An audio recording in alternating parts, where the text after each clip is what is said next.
Hello and welcome back at long last to the IFC Race Merchants podcast. I'm joined by Bolton, Nifty and Omega here. And I think we're going to be talking a few things about both real life F1, situations with all the contract drama, the contracts with new tracks, as well as what's going on in IFC recently. So do you want to kick it off with the contract saga following Sebastian Vettel's retirement? I suppose Yeah. So, go on, Omega, when you start us off. Well, so obviously Alonso signed the contract. I think with Alonso, I'd say he was forced out, to be honest. I don't see him going anywhere with Aston Martin. And then obviously I kicked off everything with Piastri and Shai. So then Piastri, Alpine announced Piastri as a contract, and then Piastri said that he didn't agree to it and was not going to be racing for them. And then that revealed that McLaren were trying to sign Piastri and getting rid of Ricardo, and now it's ended up that Ricardo might just be switching back to Alpine, and it'll be Piastri and Norris next year, which would be quite OP, I'd say. I find it really funny that Alonso just didn't tell any. Like he blatantly lied to Alpine over and over again that he wasn't talking to anyone, wasn't signing any contracts, and they just find out through the press release that he is leaving them, and they are in the absolute mud with the Piastri and Alonso situation. Honestly, in my opinion, Alpine deserve this mess. They've handled it so poorly. So I think they have done well, to be fair. I feel like, would you say it was predictable Vettel was going to retire?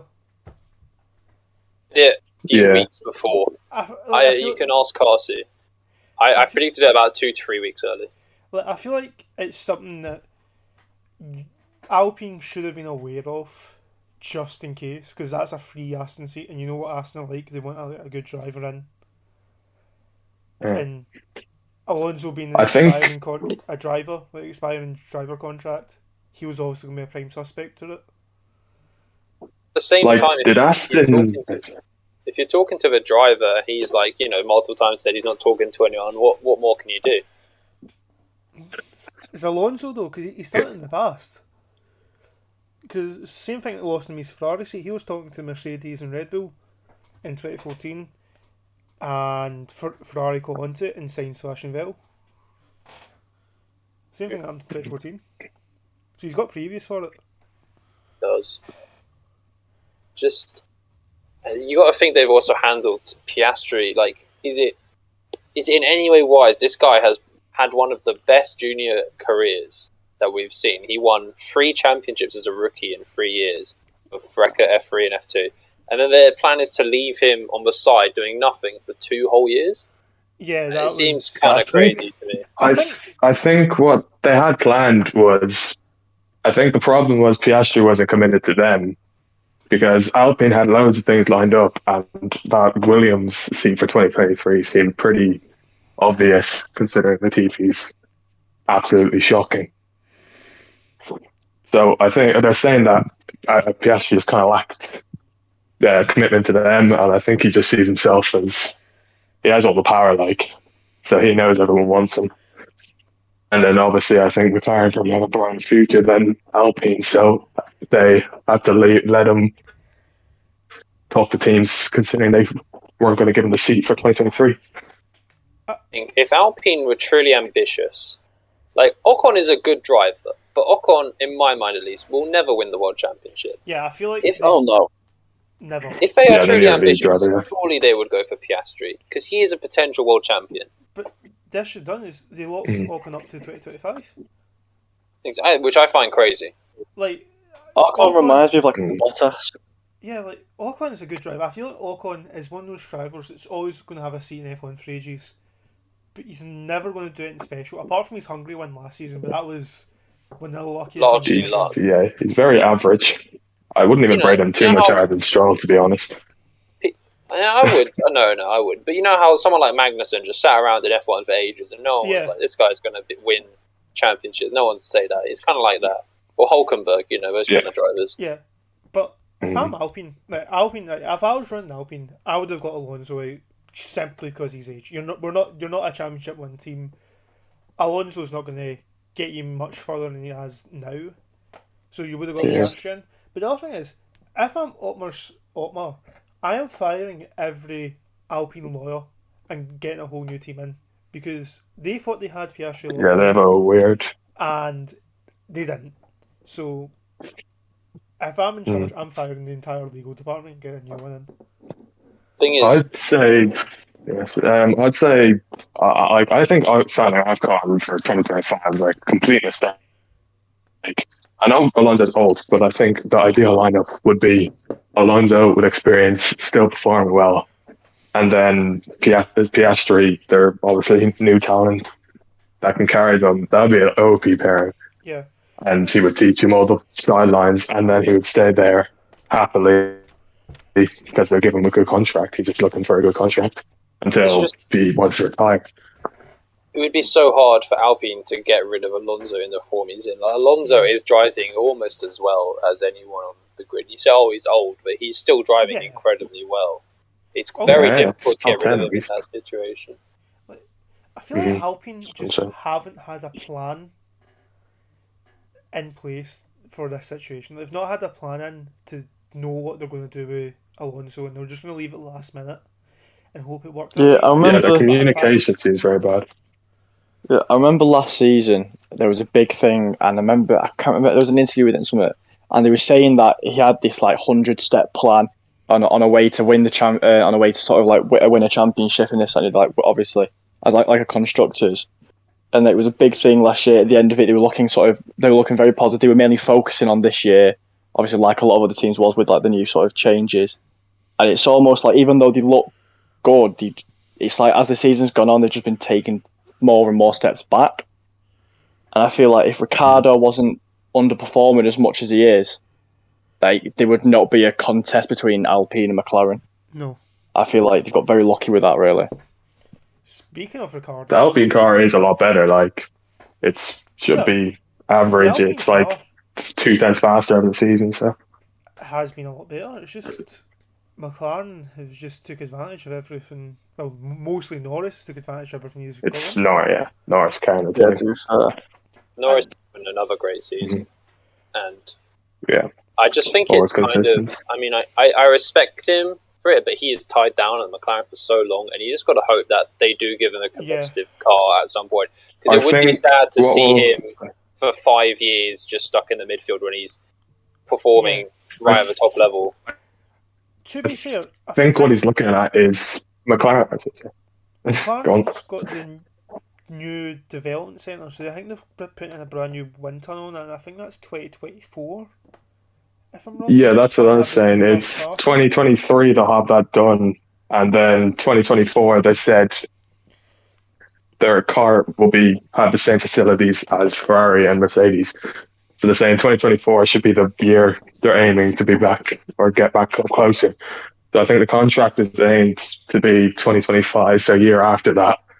And then if it's still not going anywhere, I think Norris will probably decide to go somewhere like Merc or something. To be fair, he's probably got Merc options once Lewis retires. So yeah, I'd say if the McLaren plan doesn't work out, I'd have a safe bet on Russell and Norris for 2026. But the main thing on this is, funnily enough, after having won probably his worst season in his career, Daniel Ricciardo, he can control the driver market right now, which no one thought would be saying. If he controls it. Well, I'd say so, because if he decides, you know what, I'm going to take my option up and drive for McLaren in 2023, it completely. But legally, can't they buy out his contract? No, he has to agree to the buyout. He could do it if he wants. Legally, he's not like controlling the market. He's kind of just like tied down McLaren because he said on the report, as I said, it's he wants 21 million for his contract to be like given away. So I don't think McLaren are willing to pay that. So I don't know how it's going to turn out. So It'll probably feel very toxic. You've got to think, if he could go to Alpine, you'd think he'd want out of McLaren, because just Yeah. the longer he is at McLaren, the worse he looks in my like. He is not really getting much closer to Norris. He's still consistently being outperformed by him, and it's just kind of tarnishing the kind of image of that driver at Red Bull and Renault who was so good, you know. I feel, but the thing is, Yeah, he's kind of just. There you go. even if he does go to Alpine, I just don't think these cars suit him whatsoever. So It even is I no wouldn't say- guarantee he would be good again. There's no guarantee. I don't think you can really say a car suit them. Like the drivers, and people say like the driving styles doesn't suit them. Like his talent is their driving. It's not their. They just have a driving style, but they can change that. So I wouldn't say that's his whole thing. But I think Ricardo's only really real option is to. He's kind of. It seems like he only cares about the money now because of his buyouts and stuff. I think his really only option if he wants to recover from all of this would to be to go to Alpine and see if he can get back his form. But if not, I'd say his career's really over. There's nowhere else for him to go. The only way I can see this playing out is McLaren pay, like I'd say about the 15 million to Ricardo, with the guarantee that he has got the Alpine seat locked down for a year. So he has definitely got a seat in F1. I cannot see a situation where Piastri ends up in He won't retire, Ricardo having a seat in F1. That's the only thing I can say about it. It's just the way the contracts are. That's what's got to happen. I don't know. I think again, if Alpine go for Ricardo, I think it's a completely like unambitious move. Like if they always say they want to be, they're a factory team. They should want to be a championship winning team. They've got a massive budget. I think getting Ricardo back is incredibly unambitious when there are surely better options of people who have more potential, more informed, more promise than him. I mean, they're very.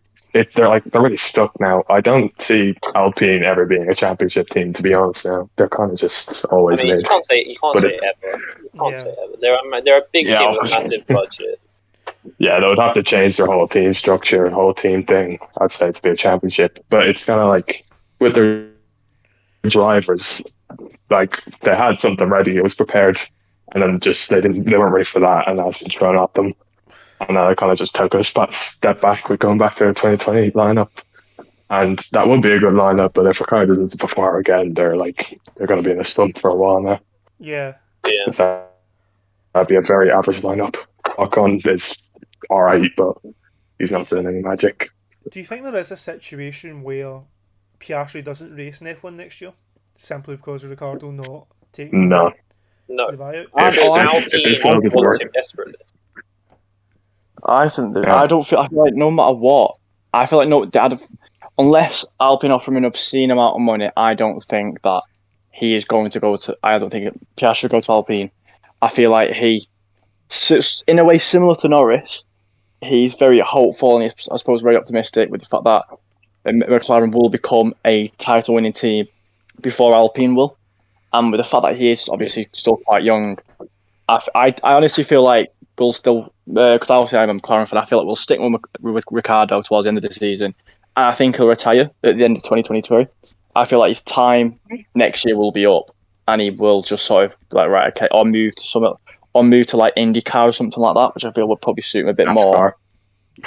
And then I don't know, because I mean it's like what obviously Grosjean's whole thing it's a completely different situation, but I feel that sort of he's had his chance in a big team with Red Bull. That obviously it was never as good as the McLaren was at that time, but he's had his chance in a big team, sort of almost nearly at their prime. He sort of didn't excel. He was good, but he was never a great driver. I honestly think even Bottas was better than him, to be honest. I have to completely disagree with you. At Red Bull, he had arguably the third best car, and his 2018 season, not 2018, 2016 was outside of the Mercs. He had an incredible season for what he could 2014 achieve. as well. He had an incredible. 2014. If the Red Bull kept his speed, he would have destroyed everyone. Realistically, yeah, he was. I'd say the best driver in Like, 2014. He beat Vettel who was on the back of winning 4 championships in a row, and he beat Vettel. I think he won 2 races that year against an incredibly dominant Merc. Like, Yeah. he got one of them was the third race, Belgium, where they didn't kind of whacked each other, and then he won at Canada, where he was just ridiculously Hungary as well. fast. Was that 2014? Yeah, it was 2014 for sure. 3 races that even. Yeah, 3 that wins, I think. 2014 season was incredible. But Yeah, the third most wins, yeah. yeah, he's straight after Mark. he's not the same driver anymore. At least in that McLaren, he's not the same driver. It's just, I don't think he'll race McLaren next season. I'm pretty confident that he will win Alpine next season. It's just a case of winning, to be honest. I think that's my personal opinion on it. Do you think Alpine could go for something like fuel per share? Or do you think that's... Yeah, that's what I think. That would be an ambitious move. I would respect that a lot more than getting Ricciardo back. Yeah, I think... Well, you said you know a lot about F2, but apparently a lot of people have said that the F2 grid is not very good this year. It's probably... It's not the strongest. It's nowhere near as strong as, say, like, it's better than 2020. It's better than 2020, but apparently it's not meant to be rated very highly. And I think Teo apparently they don't start Alpha Ray. I don't think he's ready just yet. A lot of talents in F2 who aren't performing at the level you think they should be, which is why I think a lot of people are saying that. You've got people like Liam Lawson, who at one point were you like touting for like kind of F1, and right now no one is even considering Liam Lawson for F1 because he's just not improved. Like he's just stayed at the same level he was. Thierry Porsche is a good driver who I think will race in F1. Whether that's next season, I'm not sure, but he could win F2 this season, and I think he probably will win F2 this season. I Logan think Sargent is good. Other than that, the grid's not incredible. But especially if you compare it to something like 2018, where you had Russell, Norris, Albon, De Vries, Markelov, those kind of drivers, Foucault. Yeah, it was. I think because they all came into F1 in 2019, wasn't it? Yeah, like the 2018 grid was as well. incredible. I don't think Guanyu Zhou was in that one. That was ridiculous. Was the year after? He did 19. No, he did Zhou 3 was... years. He did 19, 20, 21. Oh yeah, I've got on my time. Yeah. I think the younger drivers should be given even more of a chance, in my opinion, because Zhou has been extremely average. And he came in and actually performed very well, so I think people should be less harsh on F2 performances. Should be rated more highly.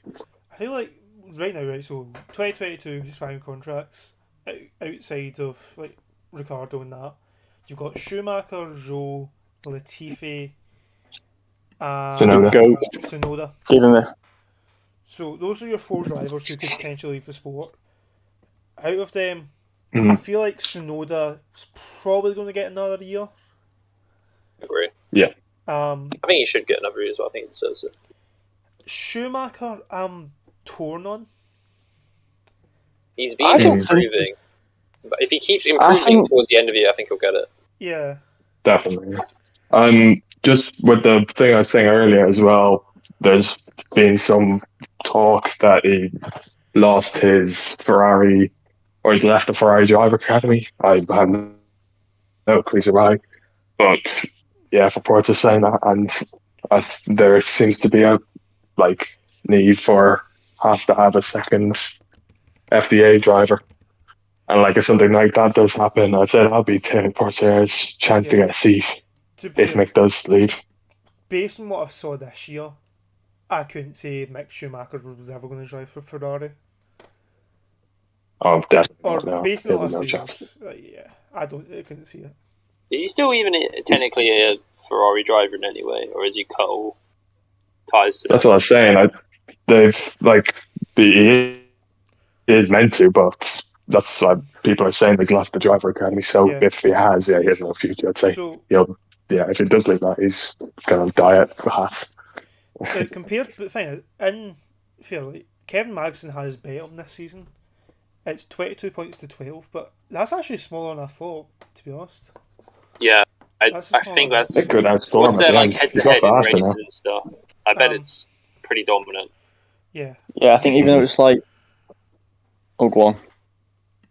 Compared to Tsunoda and Gasly, I feel like Tsunoda and Gasly have been quite close this year. Am I wrong in saying that?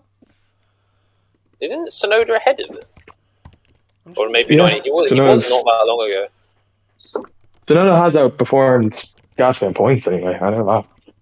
Gasly Gasly has been points. fairly unlucky, but I think he is actually ahead. No, he's Gas. I think people think Oh, people no, think the AlphaTauri is better than it is. Yeah. I think people think the AlphaTauri is better than it is because, in my opinion, I think Tsunoda is doing incredibly well, and just no one realizes because the AlphaTauri is. Gasly is beating him quite comfortably. Well, not comfortably. It's 8 to 5 5 in points race, 8 to 5 in qualifying, and then It's fairly even, and Gasly's good. Let's and be they've real. both had the same amount of DNFs, so I feel like that's a fair comparison. I'm just gonna get the Schumacher one. Yeah, I think Tsunoda definitely deserves another year. I'd say, considering Lawson and Vips are kind of mid right now. Yeah. In that team. The Schumacher one's quite interesting. So Schumacher is beating Magnussen in head-to-heads in the race 7-5, but in qualifying, Magnussen is beating him 11-2, and Magnussen's had 2 more DNFs than Mick. There's also been so many. I feel like hasn't Magnussen had like meatball flags twice for like wing damage and shit? Like I feel like he's been pretty unlucky. I think he has. I think Baku, Canada, and there was another race. He DNF'd in Baku and then had 2 of those flags. Didn't he have to? Wasn't he forced to pit at Hungary? Yes. No? Yes. Well, I think you look at that. He was at the start of the year. He was very comfortable with. But if you look at the last 3 races, Schumacher's kind of dominated him now. Yeah. Because Silverstone, Hungary, and Paul Ricard was just a bit off. But Silverstone, Austria, and Hungary, Schumacher's pretty they're even. But Schumacher seems to be quite ahead. If he continues that, I think he at least deserves a seat for another year. Yeah. See how he does. And between Bottas, Zhou's going up against the most experienced teammate, to be fair, and arguably the best driver out of them all. But in the race, it's been 10-2 to Bottas and 10-3 to Bottas in qualifying. And if you look, Zhou has 5 DNFs there, so. Yeah.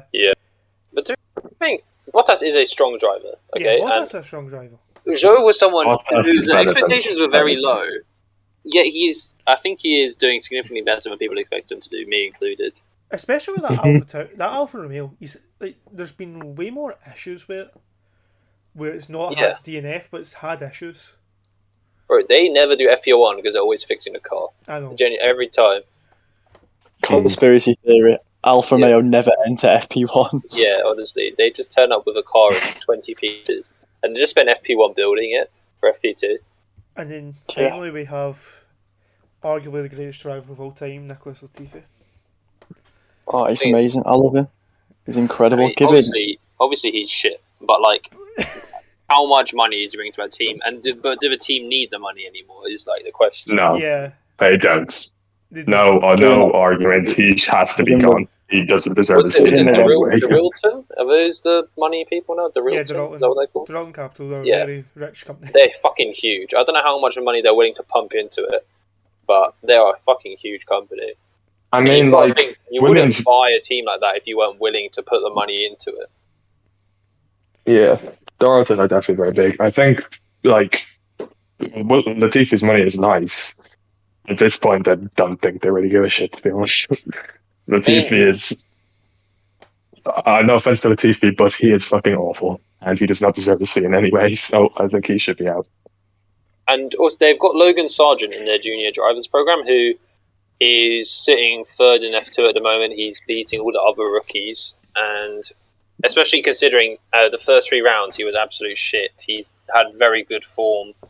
Not the last race, but the last few, you've got to think he is probably in pole position for that seat. You'd think with 4 rounds left to go. You need to look. I think to look at Sargent's career, you need to look back at F3 as well. 2 years before, he was in a title fight with Piastri in 2020, I think it was.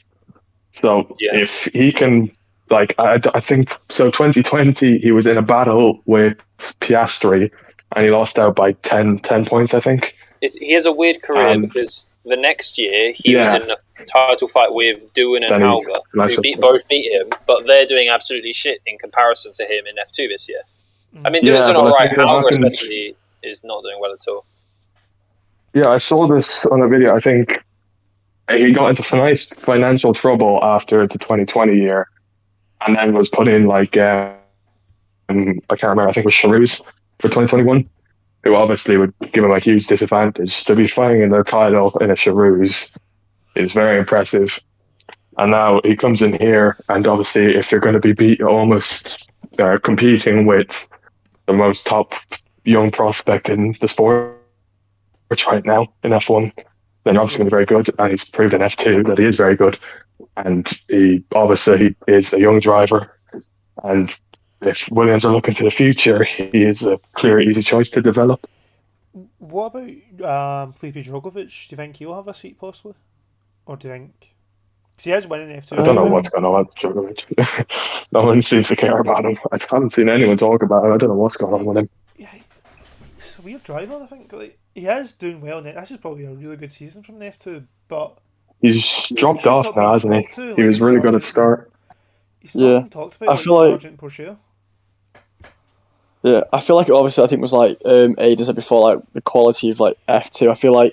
I genuinely feel like they'd be like, obviously we've had so many years of so many rookies. We've had like 3 coming at once. We've had Sonoda come in. We've had so many like good. I can say like consistently decent, like very like got top talents for the future. Where I feel like we'll get for a few years like a little bit of a stalemate almost, where you won't have too many coming up, and we'll be sort of. Unless, like I said, unless you get like obviously you've got your retirements obviously with Vettel, we will eventually obviously that obviously leaves a lot of room for Piastri. Whether what's going to happen with him, I do stand by whether I do think Ricciardo, because before I do think he'll stay, and I do think he'll retire next year, which obviously leaves if he does leaves another gap. So I feel like at the minute, unless there are retirements, I can't see obviously, or unless obviously Latifi loses his seat, which obviously I can see that as well. There isn't going to be many sort of people coming in, which could be good, I think, because I feel like the amount of influx of rookies we've had, like as of recent, it's sort of there's not enough sort of like teams haven't been able to settle really. Like even with Mazepin, like I feel like the Haas bold strategy putting 2 rookies in straight away, and I feel like the fact they've got Magnussen in is almost like the season. It's been obviously the car's been a lot more competitive, and it obviously has.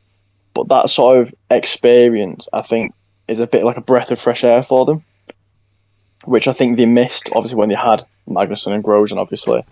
And I feel like that sort of balance now is at its peak for a lot of the teams, obviously, bar like your McLaren with like your driver underwhelming and that's this, that, and the other.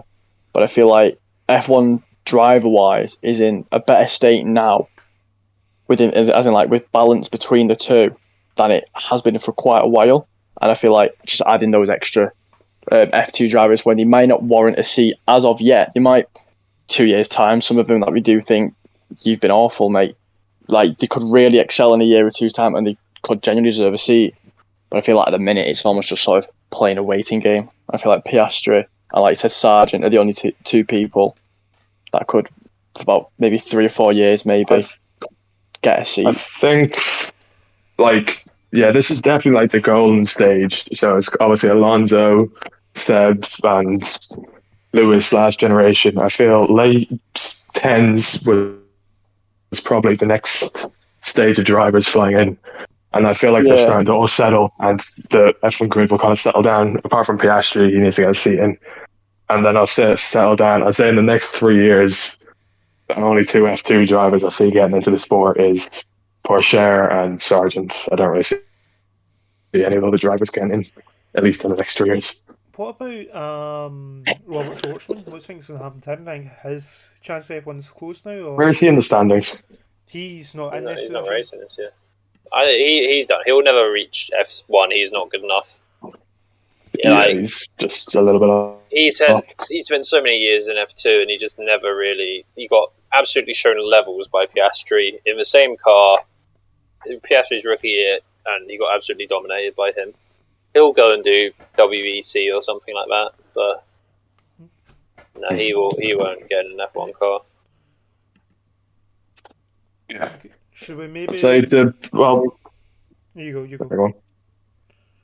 Well, I was just gonna say, just to finish this off, could we give everyone's predictions for the 2023 full lineup? The whole. Well, let's just Oh. do the contentious seats. Like, Yeah. so who's I going to feel be in the McLaren? Obviously. I think Okay, Piastri yeah. will be in the I McLaren, think Piastri. I think Ricardo. and then the Alpine. I think Ricardo.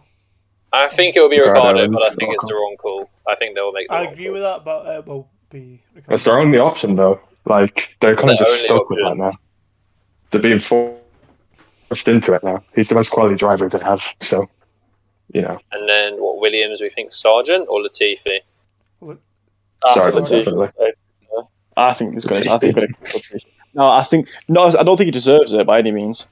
Obviously, you get the beam saying he's obviously all that sort of stuff, but I feel like they will just stick with him. I feel like they don't. It's weird because obviously you see, as Willys, they're a historic team. You know, you want to see him push forward. You know, you sort of a bit like McLaren as of late. You want to see them make that break. And every time you see like you did with Russell when he was at Williams, it's almost like you see him go one step forward, two steps back. You think, oh my god, you know, like this Russell was obviously massively overperforming. I'm not saying he wasn't, but like you was getting points, and there was that magical what I think PT qualifying in Spa that obviously, but then had like 3 laps under a safety car or whatever. But I do feel like at the minute Williams are just sort of stuck in a rut, and I feel like they should get rid of him and they should make some really bold decisions because it's all they can do right now. But I feel like they're not gonna. I just feel like they won't, and I feel like they will just stick with him. I think, like, you kind of just got to look at Latifi's path, though. Like, there's literally nowhere in the world for him to perform. Oh yeah, there's nowhere to go. Oh, 100%. To get to.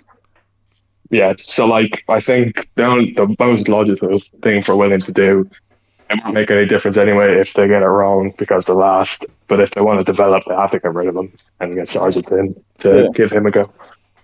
That's probably the best option for them. What about the second Alfa Romeo seat? You think Stroll will stay? Yeah, I think it's at least one more year.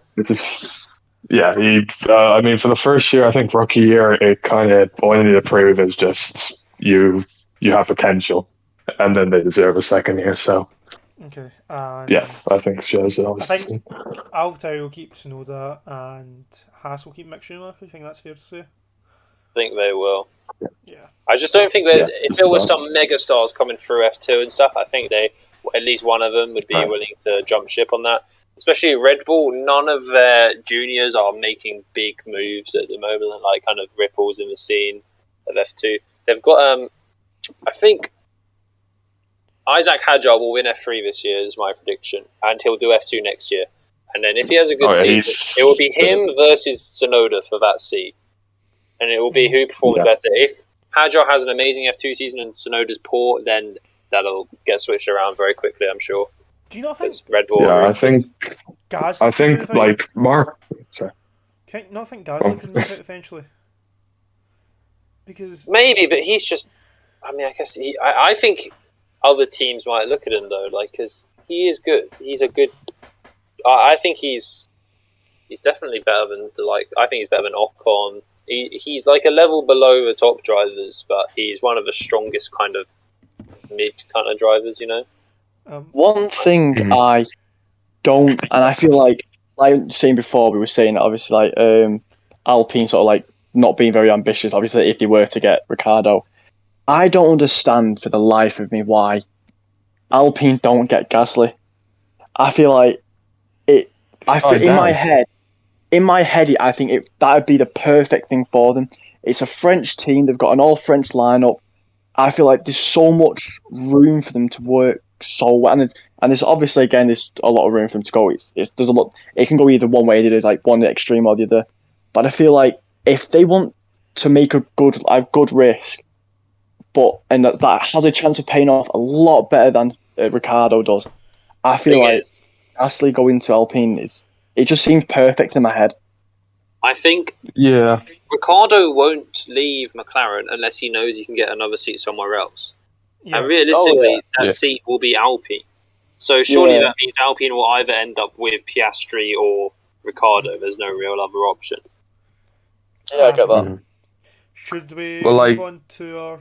I think Oh, Should we do some IFC predictions? no, we need to move on to our the tracks. tracks. I think tracks. Um, Oh just shit, yeah. quick sidebar. Bolton, you still watching the Liverpool game? I saw that it was 1-0 Palace. Nunes Yep, been sent and off. Nunes got sent off. I'm not happy. I'm just dying Darwin inside. Nunes sent off. Yeah.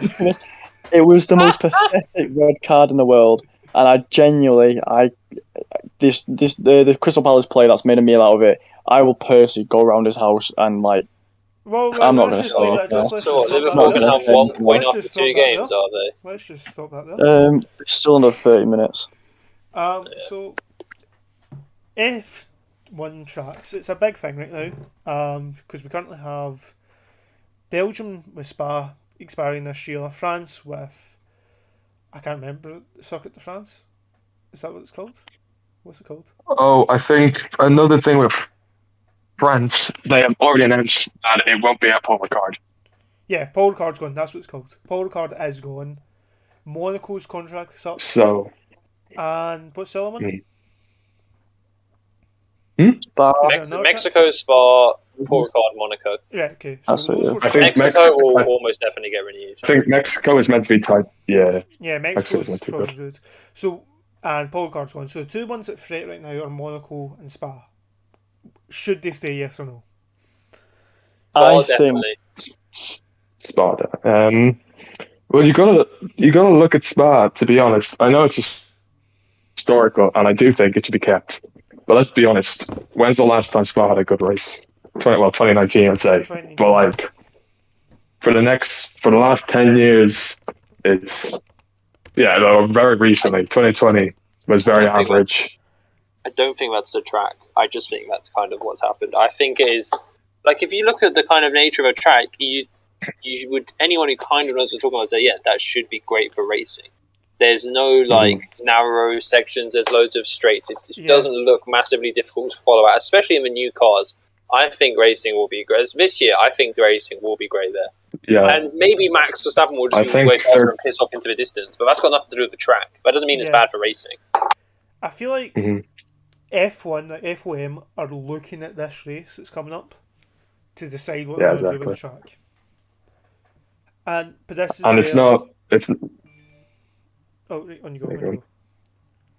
Oh, yeah, I'd say they're not even looking at the racing because, as I said, it's quite clearly probably, it should be good racing. But I'd say they're just looking at the fan reaction to it and like people that come and just money income from it. It's like all about that to them, obviously. Yeah. So I'd say that's what they're going to be looking at mostly. But this is where I feel like FOM as a whole are kind of doing what IndyCar done. I think it was in the 2000s where they kind of moved away from the historical tracks and moved towards these new tracks in the other cities, and it completely backfired on them. And I think the same might end up happening in F1 because F1 is going a lot of street circuits in. And to be honest, they're not great. Like, Jeddah is, I think, it's a death trap. I don't think the drivers horrific. like it. It is. Oh my days. Necessarily, like, I know that, we want, like, kind of close racing. It's such a bizarre concept to have such tight walls with such, like, close barriers at such a high speed, low downforce circuit. Well, I think that's exactly what the FOM wants. They want, because they want new fans. That's what new fans. And if you look at new fans, they love close racing, fast, and crashes. Yeah. So Jeddah definitely delivers with that in just pure chaos. And if you look at like Miami, literally had they could have done whatever they want, and look what they've done with it. It's pretty much Miami's an American awful. version of Baku. Miami's no redeeming qualities. And then with Las Vegas, it's going to be at least, yes, sir. Vegas is going to be at least with Miami they had. At least with Jeddah they had tight walls, so if someone spun off, it would be interesting and they'd crash. But now Miami, it's kind of just I'd say it's just dead racing like Jeddah without big crashes. Yeah. It was the most boring race of the year so far, by far. And then, like, obviously, the drivers would rather race at Spa, but I feel like F1 are just going to go completely from the money route in the United States and the Middle East, and we're Oh, going to 100%. have less European races, which I don't think's right, considering a lot of teams are European. Well, Also, if you think of it's not. You say it is worse for fans because the drivers would rather do Spa, but I would much rather go to a race in Las Vegas than go to a race in Spa. Like, I know it's a great track, but there's nothing like if you for a racing going fan who is going to a track, there is like Las Vegas or Miami would be a far better experience than going to Spa. Yeah, but they're also more expensive compared to Spa. Oh, yeah, Miami was like £2,000. Much It's more expensive. Yeah, Miami but it won't be that next year. It's like kind of the first time hype. No, It will be Las half that Vegas will be the same. Las Vegas. Yeah, it will be the same this year, and then it will be half the price next year probably.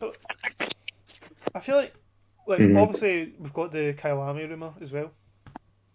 I want that Kyalami, just because I the want track's that. so fun to drive. I've drawn out on ACC and it's brilliant. Which Talking truck? about Kyalami So if, in South Oh, yeah, Africa. Lamy. Oh, yeah. I drove an ACC. Yeah, they've said that all they need to do is grade B right now. They just need to upgrade the tech bro and put in some things, and apparently it's going very well in talks. So we gotta look. I think we should quickly look at 20. I think in the regulations it's 24 races max. I gotta think Yes. about it. So if we had Las Vegas confirmed for 2023, and then if Kyalami is said to be very likely, that would be 3 races new. So we would at least have to remove 2 of the 3 ones out of contract. So we could only keep 1 out of Monaco, France, and Spa if we want to have all 3 of those tracks. Yeah. Okay, Spa. I think Monaco needs. I think it'll be good for Monaco only because it needs a rework. Just for 1, an entertainment. 2, I just feel like it's obviously it's a historic track. Not going it is like as a track with everything to do about it is amazing. But the fact that when it was built and the cars it was built for compared to the cars now, the track itself doesn't work, and I feel like they need to give it a few years so they can find a way to make Monaco work and make Monaco because it deserves to be one of the best tracks and one of the most sort of looked forward to tracks on the calendar. So I feel like they need to sort of take some time back and try and get it right. Otherwise, it's going to be too impractical. I just think operational wise, you can't exactly extend it just because it's a city. It's that's like the most important qualifying session. I mean, you got to look at if you look at the racetrack, there's loads of I could see they would need to shift the roads around a bit, but corners like Sandoval, they can open that up. The last corner, they would have to move the road, but they can widen that corner so they can be side by side going into the straight, and then into the Noval chicane, which is the most obvious to me. They would flatten out the left corner and make it much wider, and make the chicane inwards as well, so you can fit 2 or even 3 cars through there. I think there is actually some places where it could be easy enough to fix a track. Okay. Oh, defo. It's just obviously needs time to do that. It needs to obviously to be reconstructed.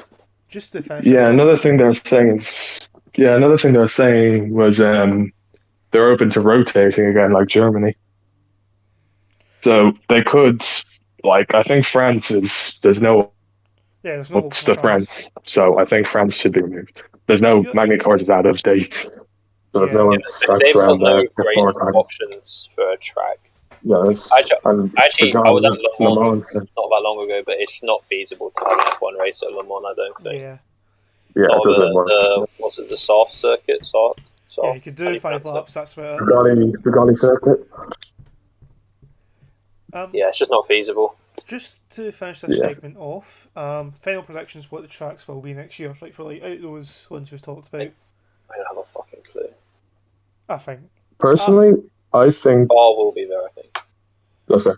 Yeah, I think Spa will. I dropped it. I think Spa will survive another year. Yeah, I mean, obviously, Cora Card won't, in my opinion. Monaco, Yeah, what do we think will happen with Monaco? I can't see it not happening. I think they'll keep it. Yeah, I feel like Yeah, we'll have I more. think what they will do. Well, I think 100%. Well, obviously Las Vegas, Qatar have to come. I think Kalami is already a done deal. It's pretty obvious since they had no races in Africa and it's a good track. Big fans there. But then the other thing, then they've said with the rotating, I'd say it'd benefit everyone if they let Monaco go for 1 year and rotate with Spa and then come back to it a year later and see Yeah. what Monaco's like.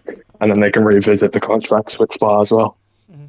But I doubt they'll do that. And I think they will drop Spa because they don't. Like, there's still loads of historical tracks. And I think in their eyes, they just want more fans and like more money. And I don't think they have much interest in Spa over Monaco. Okay. So moving on. Aidan, I don't know if you saw this in the Discord server. Put out some questions. Well, asked for some questions to be asked for this. I saw what you had, but I haven't read any of them. Do you want me Right, to okay. read through them and we can? I can. I've got them up here. So Oh, you go for it then. You go for it. okay. Why don't you ask like specific ones? Yeah. Like ask one of us to answer. Okay. We've kind of talked about some of this. Okay. Aidan, Will RM Yes. Racing asks, do you believe Mercedes can legitimately challenge Ferrari and Red Bull with the updated floor regulations? Okay. I think that Red Bull should suffer the most from this, but at the same time, Adrian Newey and the Red Bull technical department are a bunch of geniuses, and I would be shocked if they are not still a race-winning car. I think Merc will be closer, but still the third best car. I heard George Russell talking about it as well. He said something similar, and like, it definitely won't hurt us, but we have no idea how much it will help us, if at all. Yeah. Ferrari. Yeah, to be honest, you never know what's going to go on with Ferrari. They could have it might absolutely fuck them, but Red Bull Honestly- seem to have the flexiest floor out of all of them. Yeah. So this man Bolton asks questions even though he's on the podcast. I'm not gonna do. Well, we'll do two of them. We won't do your last One of them. one. Will Norris eventually have to leave in order to become win a world title? Kind of talked about this a wee bit. I know. To be honest, I don't think Maybe another Norris one. is a world championship level driver. I think that's controversial. Take that back. Take that back. No, but like compared to other drivers, like you won't be up against Hamilton. I think Hamilton's out of the question. But other drivers he'd be up against, he's not better than Verstappen, he's not better than Leclerc, and he's not better than Russell. And those three are in better cars than them. And you see, If they I ended up don't. in one of those teams, I still think all of them beat them. No, I might be blinded by my love for McLaren here, and I probably am. But I don't think, especially Russell and Leclerc, Verstappen, 100%. I'll take that. But I don't with the sort of the significant difference in cars, obviously apart from like George Russell Williams, but sort of mainly sort of this season, like the difference in like the level of these like the Ferrari, the top three and then McLaren, and sort of what Norris has been doing, I don't think anyone can say like because obviously there's such a huge difference between the top three, even though Mercedes aren't at it or they weren't at it at all this for the start of the season. There's still such a huge difference between the top three and then the rest, I think. And I feel like what Norris has been doing and consistently for a good few years now, even when McLaren they were competitive last year, but they weren't as competitive as people thought they were going to be. And again, I think a big part of that was Norris. I feel like I don't think anyone can legitimately say Russell's 100% better or Leclerc's 100% better. And I do honestly think that I hope McLaren will win the championship. I don't think McLaren, obviously in my lifetime, I think, but I think in Norris's race sort of like longevity, I don't think McLaren will win a championship. But I do think that if he goes anyway, I think I honestly think that Norris in that Ferrari could rival Red Bull if he was in that Ferrari without the. I feel like he'd outperform Leclerc. I feel like Leclerc's too inconsistent, even with his own little mistake. He gets shafted by strategies to get that 100%, and some of them are absolutely awful. But like I think he's very inconsistent, and I feel like apart from Norris's blip at Russia, which obviously it was a sort of riding high, it was his sort of third time. I feel like he's too good. I think I love him. I think he's too good. I get my unbiased opinion on this. Yes. Go for it. Okay, so in my humble opinion about Norris, I think he is. I would rate him as high as Leclerc and Russell. I know it sounds really stupid, but like 19 and 20, I feel like those years he was just getting into the car, and like 2021, he just seemed to take everything so much more seriously. Like, Yeah, and then he just like started consistently scoring extremely high and being absolutely ridiculous. I think right now, if he went up to a top team like with Leclerc, he would not do well because he doesn't have winning experience. I think that's the only thing he lacks, and that was shown in Russia. It was just inexperience leading a race. So I don't think he's ready for a championship right now. I think his path. I think he's plenty capable of winning a championship. So I think his path is to hope that the McLaren gets better, and if it does, then build up winning experience. And then I think in the second half of this decade, he could easily win one or two championships. And if with not McLaren, I think if he went into Merck and got comfortable there for the second half of the decade, I think he could beat Russell if, like, in a close fight in a Merck. Okay. He's still incredible. He's only 22 now, even though he's had 3 years in F1. He joined at incredibly early, like at a young age, and I think like he's got so long left in F1. You got to think eventually he will be in a championship with level car, and I think he can match almost anyone at them. Like, I think someone like Verstappen or Hamilton is a level above him, especially at the moment. But Russell, Leclerc, he is on the level of those drivers, I think. Okay. Yeah, you got to look at his age and how many years he's been in F1. It's incredible how good his consistency is. Okay. The only mistake he's made in the last 2 years, the only two, would be Russia, and you could argue Miami, but that's even partially Gasly's fault. So his consistency has been absolutely ridiculous. Just do 2 more questions. So, I don't know if any of you watch Formula E, but former F1 driver Stoffel Van Dorn won the championship this weekend. Josh I didn't watch asks, what is next for Stoffel Van Dorn? Does he have a future in F1, or is he Die in Formula E. I think he is. Yeah. So, he will not return to F1. He was one of those who had an incredible junior career. He won GP2 very convincingly, and he just got absolutely embarrassed in F1. Like he was not good in F1 at all, and I would be shocked if any team go for him. Yeah. I mean, Nick De Vries proved that none of the teams give a fuck if you've won Formula E. To be realistically, I just none feel like Mhm. Formula E to me If needs to become more serious. If you see this fan boost stuff, Mhm. it just doesn't appeal to, I feel like, the Formula One like teams at all, just considering how almost cartoonish the sport is.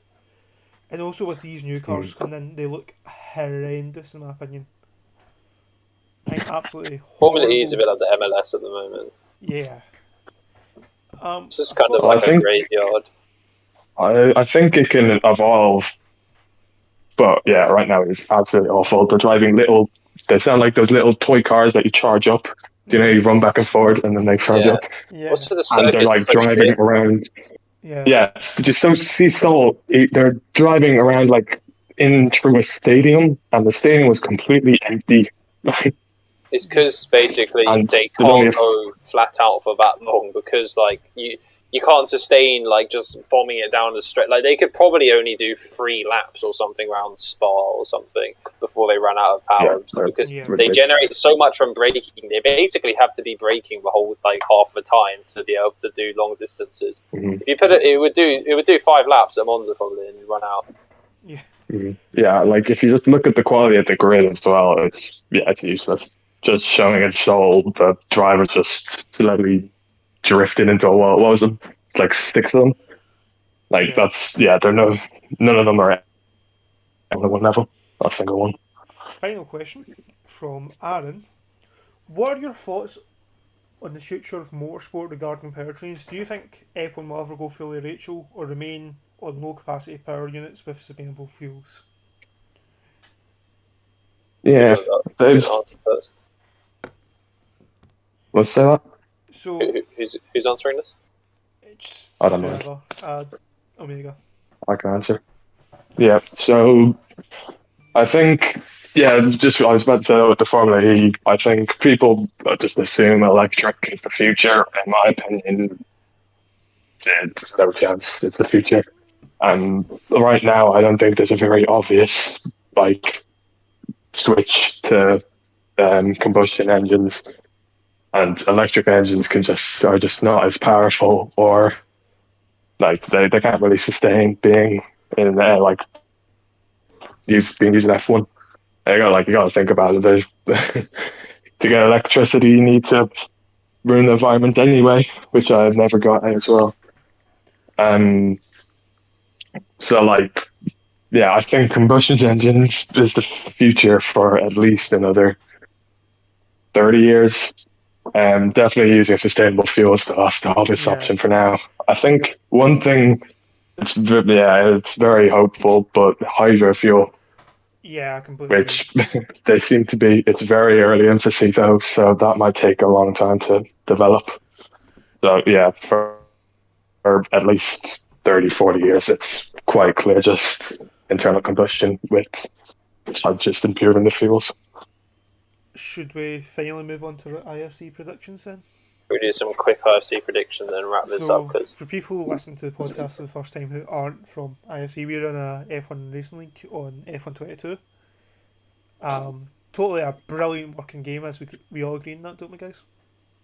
How smooth and predictable it runs, especially the lobbies, how consistent they are. Formation laps are brilliant, aren't it? Oh, bro. Formation laps are the best thing. I've never seen so many glitches caused by such a small feature. How well-rounded the game is baffles me.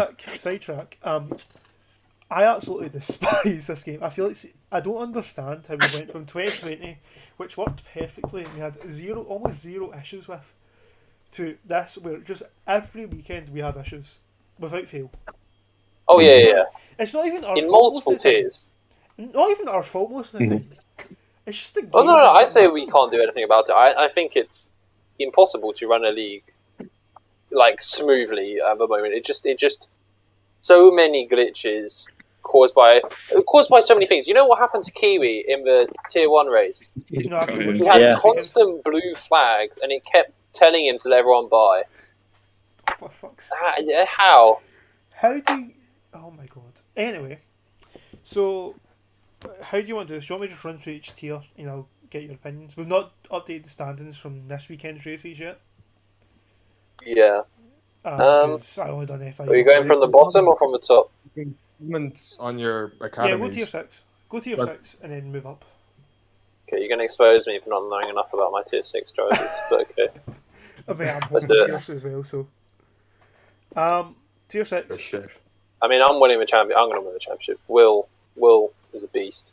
Yeah, Will win the championship, and I'll whack someone else in that Ferrari seat, get some points, we'll win the constructors as well. That's easy and slight work for Ferrari Academy. Honestly, I could see Skyline putting up a challenge if Red Bull get their act together, but... Skyline's just not got the minerals for it, let's be real. He's just not. Damn, we really he's just not there. He's not there. Jesus. I hope he listens to this bit. He's going to have to listen to a lot of it to find it, no. but He's going to have to listen to 59 minutes. Yeah, I was waffling about tracks and contracts, but it's all worth it. yeah, I agree. I think tier 5, tier 6. Ferrari. What do you think, Bolton? You are tier 6 driver, aren't you? No, you're tier 5. Tier 5. Put some respect on his name. I'm tier 5, yeah. I know, I'm not that bad, girl. Moving on to tier 5, Bolton, you can take the reins here. Go on, Bolton should know the most about this. Well, I'm going to sound cocky here, right?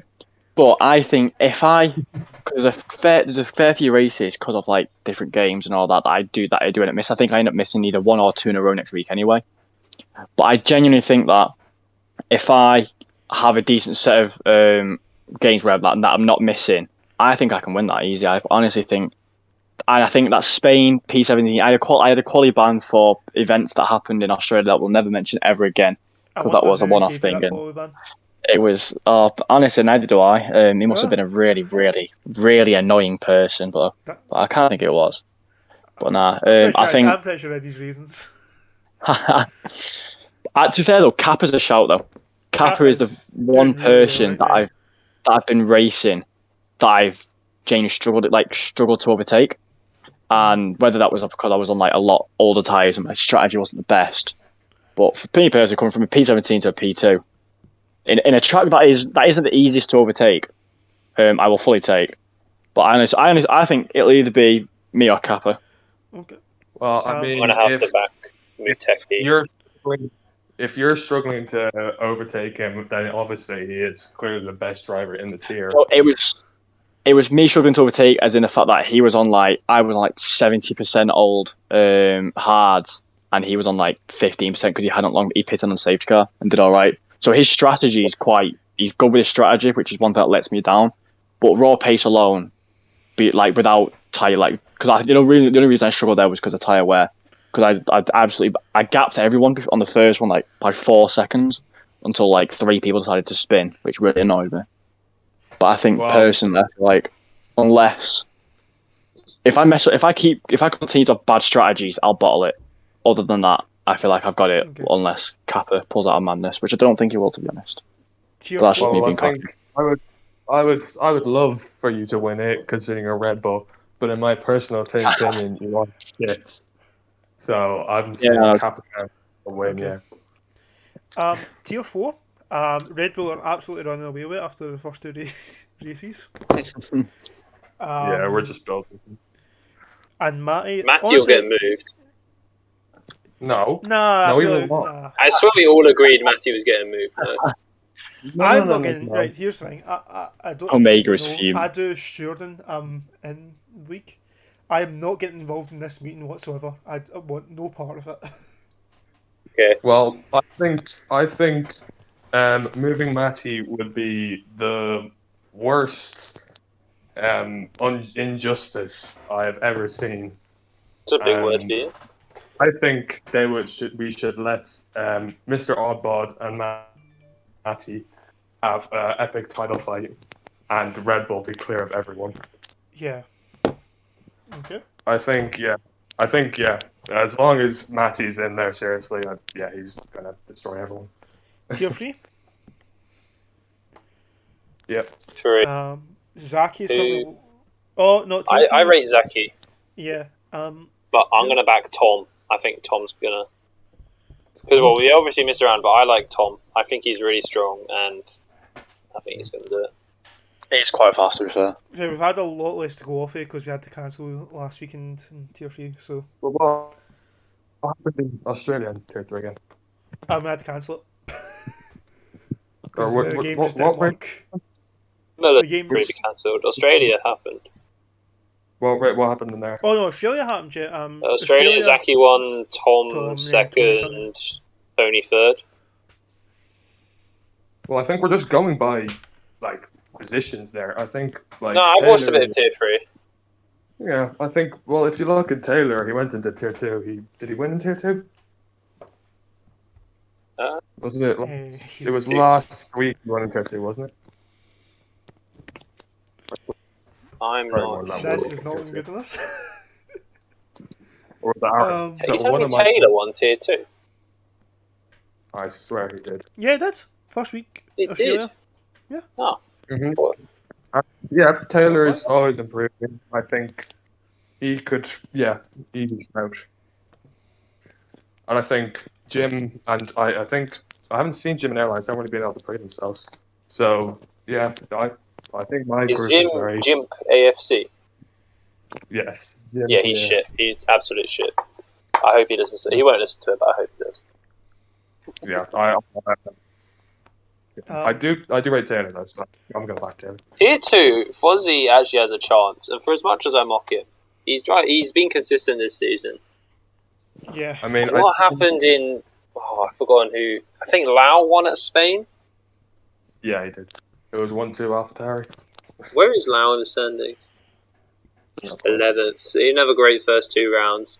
Pines looks quick, but he's making he makes a lot of mistakes, which is why I think he won't win his championship. Even though I bet he'll get a lot of pole positions and he'll get 1 win, because at least at the moment he's got almost no consistency.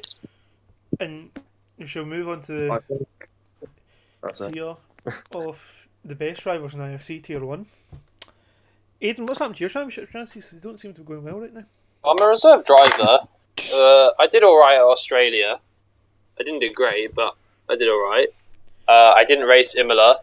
And then at Spain, I was just driving along minding my own business. And Joe F1 rammed in the back of me, spun me, and gave me rear wing damage. Oh, that was funny. So I haven't been doing great, but a lot of it wasn't my fault, to be fair. Fair. So, who do you think's going to win? Kiwi is doing well. Mercy. It's not. No, Carsey will win because Carsey is the most committed to IFC. Out of all the top drivers, if you look at Carsey, Stonks, Kai and Brian, Carsey is fully committed to IFC. He will miss no races he doesn't have to. He is massively sweating the game at the moment because he's incredibly determined to get better. Someone like a Magician could do very well as well, I think. Sorry? I thought Magicians changed assists now. I don't think. No, Magician's no assists. Yeah. Oh, is he got up to them? He's been no assists since the start of the game, I think, or since for a while at least. I wouldn't rate him title chances anyway. Yeah. So, No, but I think he'll be right up there. But Carsey will win it. So I'm going to offer my expert analysis now. Seeing as I've commentated all 3 races so far, I honestly think that even though Carsey's very, very, and Carsey's rapid, I'm not going to lie, he's been really fun. I honestly think Brian's going to win it. And my only reason is Brian, no matter what, like, Brian could be on a, for example, Spain, obviously it's the most recent one, so it's an easy example. End of that race, Brian was the only one in, like, the top 5, I think, on the hards. He was on, like, 15 lap old hards by the end of the race. There was Carsey on softs who couldn't catch him. And he only lost a couple of seconds to Magician, I think it was. Yeah, it was Magician.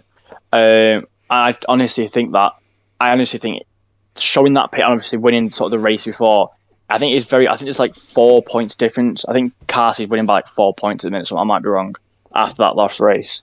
But I do think Brian's going to pull it out of the bag, and I do think Brian will win the championship. The thing is, softs are a terrible tyre. I think if Carsey's on mediums, he'd catch him pretty quick. Yeah. The softs are horrific tyres, and the thing which I hate about this game is last game you'd get 1 set of hards and 2 mediums. In this game you only get 1 hard, 1 medium. And so many times I've just got no fucking tyre. If there's early safety cars running, you've just got no fucking tyres there. Yeah, I know. It's so annoying. And it's not even realistic. In real life they have 2 sets of either mediums or hards. It doesn't make any sense. Do you want I to think make a good game, Aidan? I think you're asking for a lot there. That's not. They just changed the number of tyres. Like I could do that. Give me the code. I can read the code. Talk about a game that can't sort out a formation lap, and you're asking for more tyres. You need to think about this, Aidan. This is a lot. Just take away one of the softs. It's not like I don't need all those fucking softs. I don't need 4 sets of softs. Anyway, sorry. Yeah, I think one, I still don't get why we allowed you to put Stonks and Carsey together, because right now I think Carsey at the start of the season was looking kind of vulnerable, and then he just kind of decided to come on and sweat like fuck, and now he's just clear of everyone. So I think easiest, fastest 2 drivers would be Carsey then Stonks, but I think Paris will win comfortably, and then Brian, with his consistency, showing up and just scoring points, I think he'll get second. And Ferrari easy constructors. Oh yeah, Ferrari easy to get constructors. Mm. Well, that duo is actually scary, to be fair. He's gone, so not scary anymore. Yeah. Wrong? You just want to maybe wrap this up now then? So. Yeah, long have we sure, gone? how long have we been going? It's been a Hour and while. 10, hour and 10. That's Hour more and than 20. enough. All right, so thank you everyone, especially if you've made it this far in the podcast. But thank you very much. Should we give We Simon will see you hopefully shortly for another podcast. Thank you very much. Thank you for joining us. It's been a bit.